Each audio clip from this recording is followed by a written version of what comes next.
बेटाओं मेरी जीजियों, जब जिंदगी में दुख आए किसी के सामने जाकर मत रो। जाना है घर में से लोटा भर कर पानी भरो। श्री शिवाय नमस्तुभ्यं। श्री शिवाय नमस्तुभ्यं। एक लोटा पानी घर में से भरो, उस जल को लेकर महादेव के मंदिर में जाओ। जपते जपते अपने दिल की बात बाबा के जल चढ़ाते चढ़ाते कह दो। बहुत ज़्यादा अगर दुख है तो उत्तर की ओर मुख, मतलब जहाँ से जल निकलता है, जलाधारी का जो जल होता है निकलने का स्थान ये उत्तर में होता है। आप दक्षिण में बैठकर या खड़े होकर उत्तर की ओर मुख कर कर एक लोटा जल बाबा को चढ़ाना प्रारंभ करो और अपने दिल की बात बाबा से कहना प्रारंभ करो। और अगर तकलीफ ज़्यादा है, बहुत ज़्यादा समस्याओं में घिरे हो, तो उत्तर की ओर खड़े होकर तो जल चढ़ाओ और उत्तर की ओर से जल चढ़ाने के बाद फिर वापस सामने आ जाओ और जहाँ से जल बहता है उस स्थान पर अपनी 3 उंगली रखकर और हथेली को, जहाँ से पानी नीचे बहकर जाता है, उस हथेली को वहाँ रखकर एक बार अपने दिल की बात बाबा से जरूर कहो और वो हथेली को फिर अपने हृदय से लगाकर श्री शिवाय नमस्तुभ्यं। श्री शिवाय नमस्तुभ्यं। अपने हृदय से बाबा को हथेली का स्मरण कराकर, लगाकर, बोलकर फिर उस हथेली को अपने हृदय से लगाइए। विश्वास करता है मेरा बाबा 3 महीने भी नहीं लगने देगा और जल्दी से वो कार्य सफल कर। 3 महीने भी नहीं लगने देगा। अब इसमें क्या लगा आपका? केवल एक लोटा। क्या लगा आपका? एक लोटा।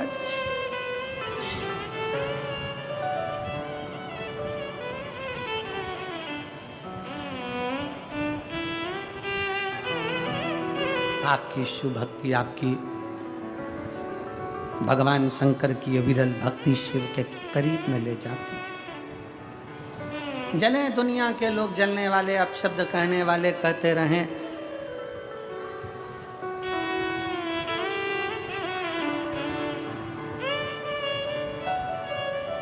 उनका काम है जलना, उनका काम है अपशब्द कहना, कहते रहेंगे। वो कहते हैं ना, तुम जलन बरकरार रखो, जलवा मेरा महादेव बरकरार रखेगा। तुम जलन बरकरार रखो, जलवा मेरा महादेव बरकरार रखेगा।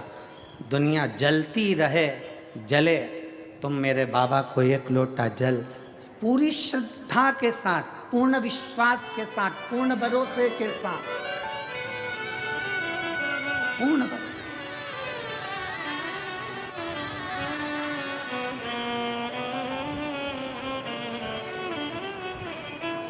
एक दीदी ने लिखा अपने पत्र में, कलम पत्र पढ़ रहे थे, उसमें पत्र में लिखा था, हम साउथ में रहते हैं, हम दक्षिण में रहते हैं और हमारे कर्नाटक में, हमारे साउथ में, हमारे उधर मंदिर के अंदर महिलाओं को नहीं जाने देते, तो हम जल चढ़ाने कैसे जाएं?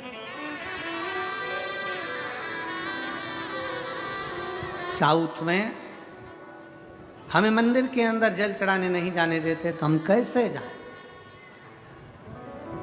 तो मेरा उन दीदियों से निवेदन है, मंदिर में जल चढ़ाने का मना करते हैं, बेलपत्री के पेड़ के नीचे तो जल चढ़ाने का मना नहीं करते, उसके नीचे चढ़ाएं। और अगर बेलपत्र के पेड़ के नीचे जल चढ़ाने का मना करें तो अपने घर के बगीचे में मिट्टी को थोड़ा सा ऊंचा करिए, शिवलिंग जैसा निर्माण करिए, जल चढ़ा दीजिए, फिर अलग से एक लोटा जल और चढ़ा दीजिए, तो वहीं विसर्जन भी हो जाएगा और जल भी चढ़ जाएगा।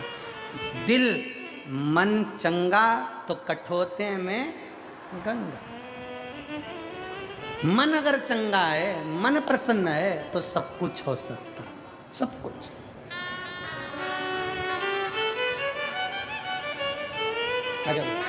थोड़ा पड़ेगा। और रुद्राक्ष महोत्सव जो फरवरी में है, संपूर्ण सिरपुर वासियों को और संपूर्ण देशवासियों से निवेदन है कि एक बार मौका लगे, सारे धाम होकर जाओ, पर एक बार रुद्राक्ष महोत्सव सीहोर का जरूर करो। आस लगाकर उसके चरणों में पड़े रहकर, उसी रुद्राक्षोत्सव में शिवरात्रि पड़ती है, उसी रुद्राक्षोत्सव में फुलेरा दूज पड़ती है।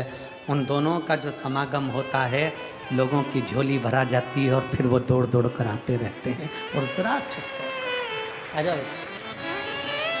मंदिर का प्रसाद, मंदिर की बेलपत्र, जैसे याद रखो कोई व्यक्ति बीमार है ना, तो शंकर भगवान की चढ़ी हुई बेलपत्र उसके सिराने, उसके पलंग के पास, उसके पास रख सकते हो।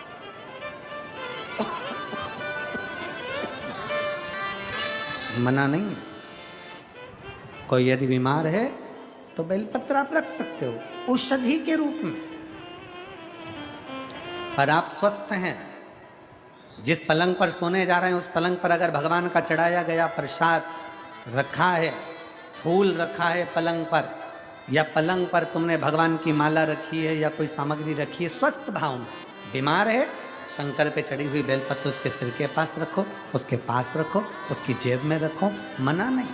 पर अगर वो स्वस्थ हो और पलंग पर सोने के लिए जा रहे हो और भगवान की माला या भगवान का प्रसाद पलंग पर रख रहे हो, तो मनुष्य को उसका तृण भोगना पड़ता है। भगवान का प्रसाद कभी पलंग पर नहीं रखना चाहिए। भगवान पर चढ़ी हुई सामग्री, भगवान पर चढ़ी हुई बेलपत्र हो, पुष्प हो, वो कभी पलंग पर ना रखें। हाँ, बीमार है, चढ़ी हुई आप रखो बेलपत्र औषधि के रूप में कि मेरा बाबा, मेरा शंकर आया। स्वस्थ हो, आराम से अपने एंजॉयफुल जिंदगी जी रहे हो और भगवान का प्रसाद पलंग पर रख रहे हो, तो बस श्रेष्ठ नहीं। दक्ष प्रजापति ने माँ जगतजननी की माला को अपने पलंग पर रख लिया। आखिरी में दुर्वासा बाबा को मालूम पड़ा तो उन्होंने कह दिया, दक्ष तूने ये ठीक नहीं करा, तेरा गला कटेगा, पूरा तेरा राज्य नष्ट,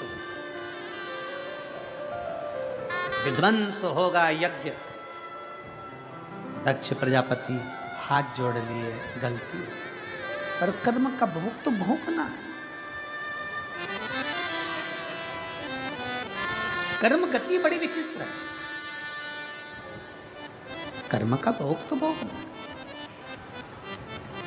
कई लोग पूछते थे, गुरुजी ये क्यों हुआ, किस लिए हुआ, दक्ष प्रजापति की बुद्धि क्यों मारी गई, क्या विचारा गया जो दक्ष प्रजापति ने अपने ही दामाद को अपशब्द कह दिया, शंकर की निंदा कर दी, शंकर भगवान को अपशब्द कह दिया। क्योंकि उस माला का बड़ा महत्व है। पूजन की माला हो, पूजन की सामग्री हो, पूजन का सामान हो, उसको अपने शयन कक्ष के पलंग पर, अपने पलंग पर जिस पे तुम सोते हो, उस पर ना रखिए, उस पर ना रखिए। और मैंने के प्रसाद को पलंग पर ना रखा जाए, थोड़ा श्रेष्ठ स्थान पर।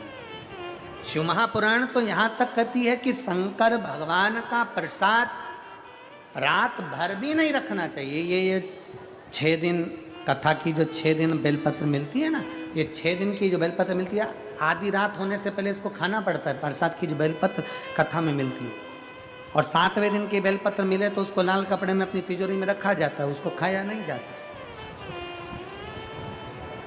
पर इस बेलपत्र को कई लोग संभाल के भी रखते हैं, कोई बीमार है, कोई दुखी है, उसके लिए भी रखते हैं।